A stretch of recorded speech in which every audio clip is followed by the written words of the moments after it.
Now, here's Sports Director Gary Dearborn with Channel 2 Sports. Well, the 2015 Reno Rodeo is right around the midway point as it heads into the fifth performance this evening at the Livestock and Events Center, and that's where we find our very own Dallas Kolodny. Bright and sunny. Is it kind of hot out there? You know, last week when I was here for a live shot, it was a lot cooler. It's hot today, but you know, there's still lots of great action for the rest of the Reno Rodeo, like action we had last night. Let's take a look back at last night's highlights, and we always like to start you off with a little mutton busting. This is 6-year-old Grace, who she decides to do a somersault to get her off. She would be okay. JJ Harrison, you know, carried her off. Always nice to get carried off by the clown. On to the highlights. In the first event, bareback, Tanner Oss of Granite Falls, Minnesota would have grabbed the best score of performance number 4 in 83. And then it was steer wrestling. South Dakota's Gary Gilbert pins his calf in 4.5 seconds. He would win last night. And what about team roping? Well, that went to the team of world champions Luke Brown and Colin Vaughn on an impressive 5.3 seconds.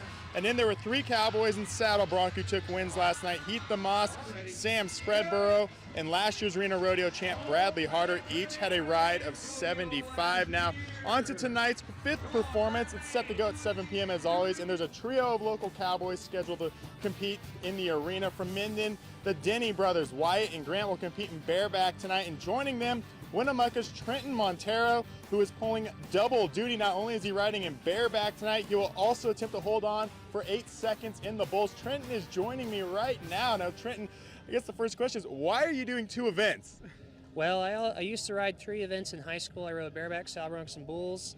The broncs never really panned out, and barebacks and bulls I kept winning at, so I just kept riding them, and keeps going good, so I'm going to keep doing both as long as I keep winning. So stick to what you're good at. So you also mentioned to me this is your very first Reno Rodeo you're competing in. Just how excited are you? Oh, I'm stoked. It's awesome to be competing in my home state. Been going all over the country all year, Texas, Canada, all over the place, and it feels good to be home. And you just won the last event you competed in, right? The last rodeo, that is. That was about 3 rodeos ago, but yeah, I won Innisfail, Alberta in the bareback riding. I had a really good horse up there, special delivery. So what would it mean to you to get the win tonight? Or to qualify for the finals tonight or get a good ride? It would really help me out a lot in the standings, and it'd be awesome to get to compete in the finals in front of my home crowd. All right, great, man. Good luck tonight. We'll be looking forward to seeing you out there in the arena. We'll let you know how Trenton and the other local cowboys do later on tonight at 11. But for now, from the Reno Rodeo, Dallas Kolodny, Channel 2 Sports, Garrett, I'll send it back to you. All right.